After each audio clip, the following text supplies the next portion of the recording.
Okay, so this year I found myself falling down the Korean drama rabbit hole. And let's face it, it was so good that I just thought you deserve to fall down it too. These are the 10 best Korean Netflix series to watch right now, according to my real experience watching all of them. So let's get started. Crash Landing on You. Our main protagonist is a highly successful young businesswoman, and she's completely removed herself from her family, barely talking to them for years. They call her a brat, stuck up, snobby, and arrogant, but she doesn't care. And she has become best friends with the block button. Just like her father owns his company, but he was actually arrested for economic crimes.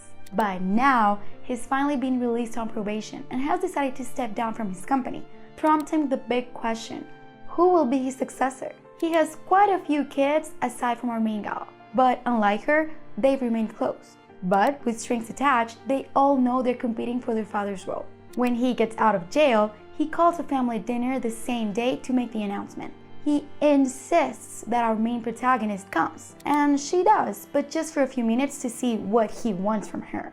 It's in that moment that her father says he wants none other than her to replace him in his company, after seeing the success of her own company, which of course leaves the rest of the family shocked and extremely bitter. But wait, you thought the show was actually about a toxic family, successful woman, and office drama? Think again. The plot actually takes off when our main protagonist decides to go paragliding but gets caught in a horrific storm, which blows her over the border into North Korea. During an intense chase with a group of hungover North Korean soldiers, she confuses her path and instead of going south, runs deeper into the north.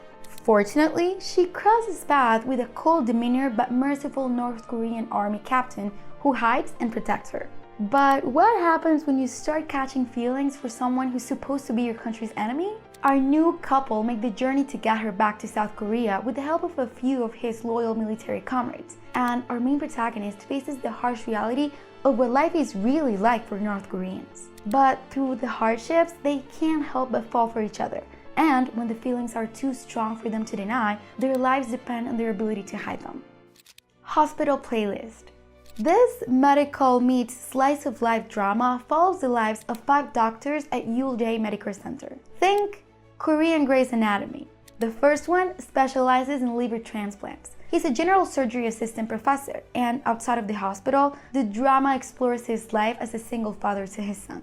The second one is a pediatric surgery assistant professor and the hospital founder's son. He likes being able to help people, but mentally, it's tough.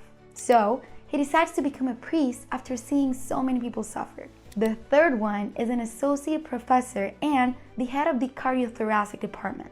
He's extremely skilled, which is why his colleagues think of him so highly. But he's also cold. The next one is an assistant professor of obstetrics and gynecology. He's introverted, which causes him to be misunderstood by many. But when it comes to his patients, he's extremely caring and empathetic. In his personal life, the drama shows how he handles being divorced. And despite having a complicated family background, he is his mother's biggest supporter. Finally, we have the only woman of the 5 doctors, which naturally makes her one of the most interesting characters, in my opinion. She's an associate professor in neurosurgery, and she's witty, insanely smart, and has a very attractive personality. So, of course, the other doctors and patients look up to her a lot. If you're into lighthearted but also very relatable dramas that tug at the heartstrings, you'll really like Medical Playlist. It's also a great way to naturally pick up on Korean medical vocabulary if that's relevant to your studies. Hierarchy.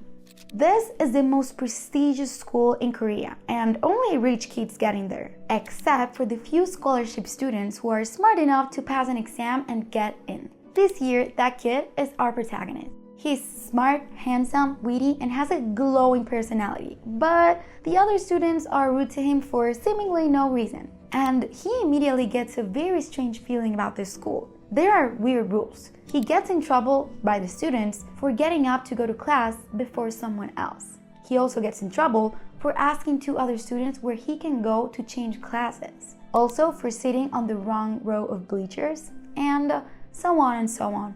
Finally, another student pulls him into a room and explains the rules. Well, more like one rule. don't piss off the wrong people. Turns out, this group of people is a tight group of friends who control the high school. But there's trouble in paradise when one of them comes back from her 3-month trip to America right after ghosting her ex-boyfriend. We also find out that the reason there was an opening for a scholarship student was because the last one was killed. Later, we find out that our protagonist isn't as clueless as he seems. His twin brother was a scholarship student at the same high school, and surprise, surprise, someone killed him. And our main lead made a promise to find out who did it, and he makes it his mission to expose everything. I was hooked by Hierarchy from the beginning. It explores dark secrets, the elite, classism, love, jealousy, betrayal, and so many more. We follow our main lead seeing vengeance for his twin, from stealing another one's girlfriend and trying to befriend the elite group. If you like unrealistic teen dramas like Netflix's Spanish show Elite, you'll definitely love Hierarchy. Masked Girl. Our main girl always wanted to be a celebrity as a kid, dancing in her school shows and singing alone in her bedroom. But as she got older, she realized she didn't quite have the genetics, as in, she didn't live up to the beauty standard and wasn't considered pretty. Now, at 27 years old, she settled for an office job that has her bored out of her mind. But at night, she's a famous live stream dancer who wears a mask to hide her ugliness. And she goes by the alias Mask Girl. She's also secretly in love with her boss, Mr. Park. The only problem? He's married. She knows it's wrong, but she keeps looking for clues that he has feelings for her. Until she walks in on him and the new, prettier female employee making out in the office after hours. Heartbroken, she gets drunk and goes too far in a live stream, causing her to get suspended. But now she has a new problem. A crazy fan of her live stream emails her saying they love her. With all of this going on and still suspended from streaming, she starts a chat with her biggest, most loyal fan, someone under the username Once Upon a Prince, to rant about her problems. The man behind Once Upon a Prince was severely bullied as a child, making him extremely insecure. But now, as an adult, he's never had a girlfriend and turns to live streamers like Momi and Anime for company. The catch? He actually works with her. He knows that she's Masked Girl and he's desperately in love with her.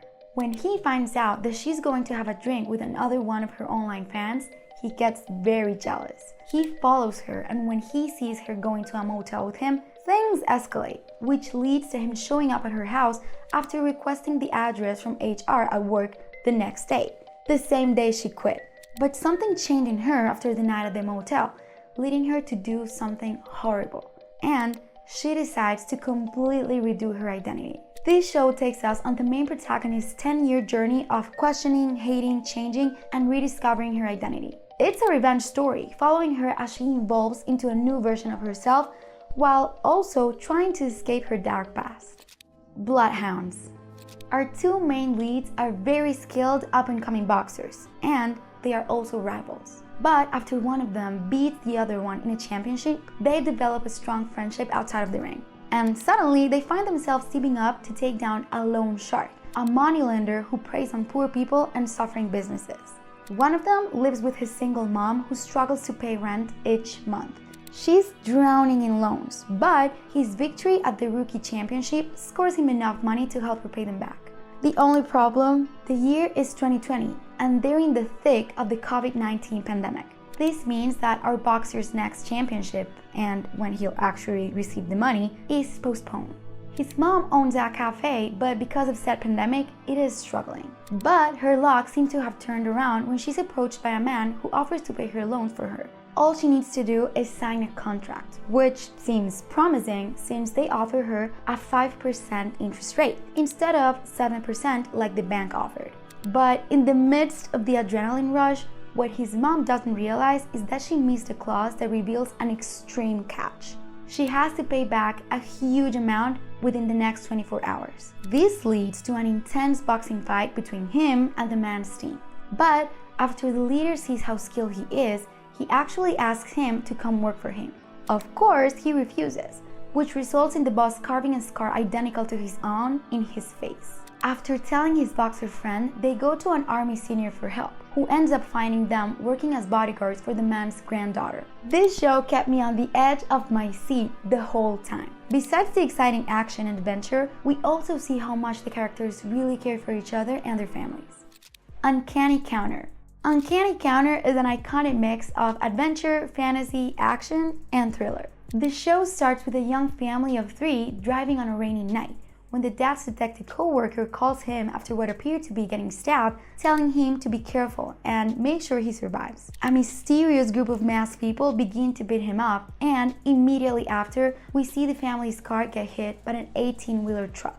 The family's son, who was just a young boy at the time, survived the crash, but now has a disability that prevents him from walking well. But the show's actual storyline actually starts 7 years after the accident, when he's older and living with his grandparents. One casual afternoon, while hanging out with his friends, they decide to check out a hidden gem noodle restaurant that doesn't advertise themselves. But they're disappointed when the workers come running out of the place, insisting that they're now closed, despite the line of hungry customers standing outside. Turns out, the employees aren't just restaurant workers. They're a group called the Counters, and they fight evil spirits who've taken on human forms and classify them according to levels. Each group member has a special power, like sensing evil spirits, reading memories, and super strength. After a failed attempt to stop a strong evil spirit that uses psychokinesis, the leader of the group dies. And at the same moment, our protagonist is levitated into the air, and strange things begin to happen to him. Slowly, he starts to realize that he has super strength. He joins the Counters as the youngest member of the group and starts to train and work alongside them to take down the evil spirits. Like I mentioned in the beginning, you love this show if you're into action with a dash of fantasy. It has the classic theme of superheroes in disguise, but there's also plenty of originality that makes it different from any other type of action K-drama. Like many other Korean dramas, Uncanny Counter is a fast-paced show, so that's why I recommend you watch it with FluentU's Chrome extension. The FluentU Chrome extension lets you turn any Netflix content or YouTube video that has subtitles into a Korean lesson. The subtitles become clickable, so you can see multiple meanings, examples written by language experts for each word that you don't really know, and there are video examples of native speakers using the words in different contexts. Not only does this mean that you can collect new vocab while watching shows like Uncanny Counter without ever changing your screen, but you can also save the words you click on to your FluentU account so you can study them and learn later. Not to mention, you can also import your favorite YouTube videos into your FluentU account and study directly on the platform. And if you're a beginner, don't worry. FluentU has a curated library with thousands of authentic videos that you can sort by level. And there are Korean lessons with help with teacher explanations. At the end of each video lesson, you get personalized quizzes and speaking questions to help everything really stick. To try FluentU right now for free, click the link in the description below and get your free trial. Okay, on to the next show, The 8 Show. The first episode opens with a startling scene of a young man standing on the edge of a bridge, ready to jump off into a violent river. In a flashback, we see him running away from a group of men he owes 900 million won to. They're loan sharks. Sound familiar? And he fell victim to them. Feeling like he'll be a slave to the interest rates for the rest of his life, he decides to jump. But just as he's about to, he gets a notification that reads 1 million won deposited. The mystery person keeps making deposits and he soon reaches over 4 million. The only catch? He has to get in a mysterious vehicle and he has no idea where he's going. It takes him to a mysterious place where he finds an envelope. Inside, it's a letter that explains that he's been invited to the 8 Show, a show that doesn't require any skills or knowledge. The only thing that they ask is the time he's willing to throw away. It goes on to explain the rules of the game where money accumulates over time.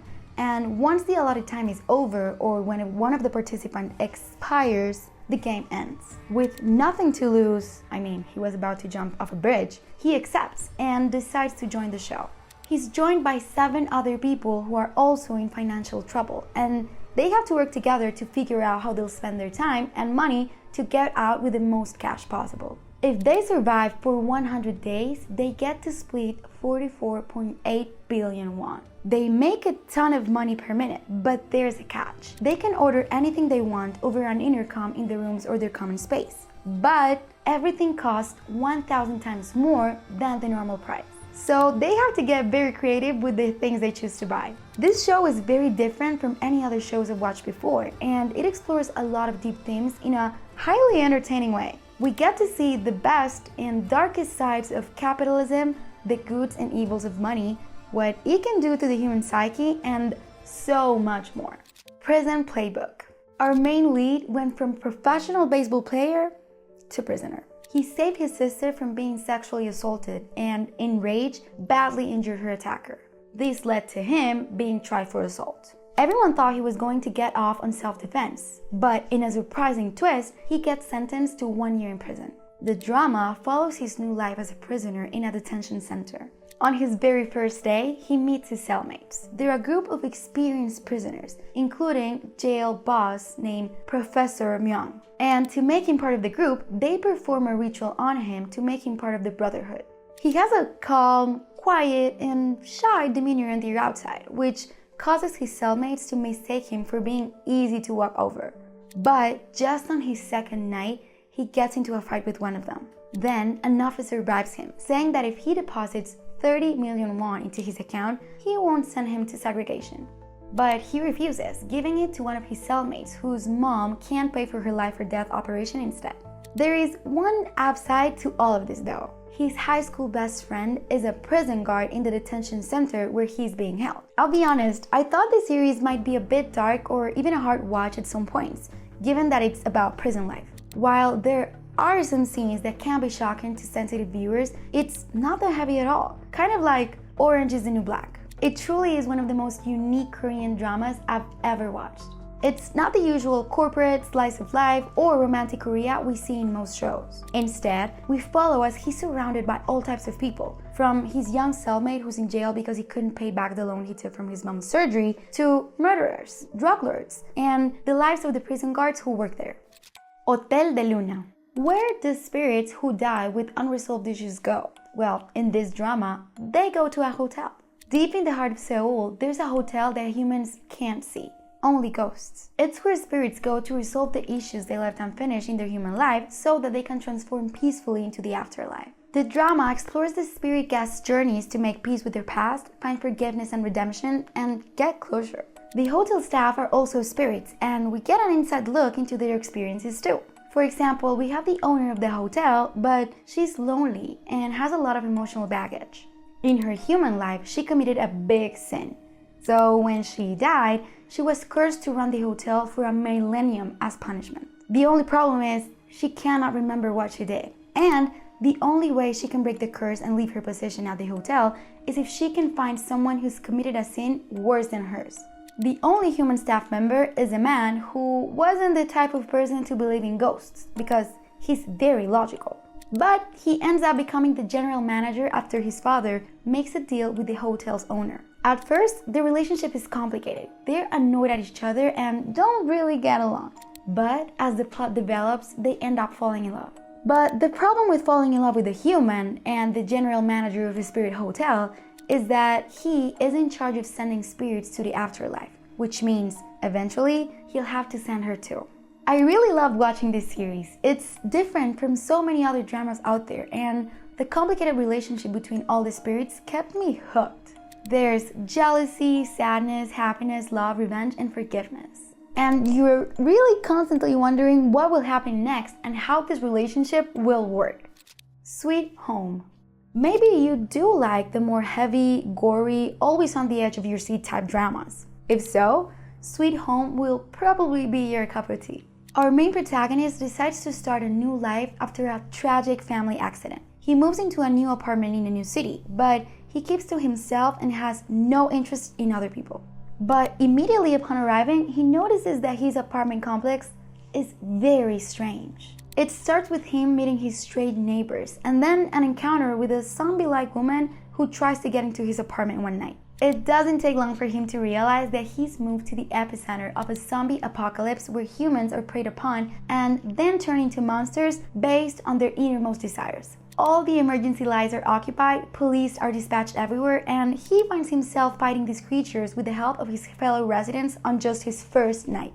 But he becomes even more worried and confused when he starts to see the zombie symptoms on himself. Unlike other zombie apocalypse shows, people don't turn into zombies because they're being bitten. It's because they've succumbed to their selfish desires. He is then forced to face his own desires and the choice to give in to them or protect the people around him. All of this while seeing his friends and neighbors fighting the same battle, some giving in so I'm staying out. The Korean drama rabbit hole is deep, but in the absolute best way. I spent hours exposing myself to natural native Korean with these shows, and I was literally never bored. But did you know you can also learn Korean with American TV shows? Don't believe me? Then check out this video that breaks down an episode of The Big Bang Theory to teach you Korean grammar and vocab.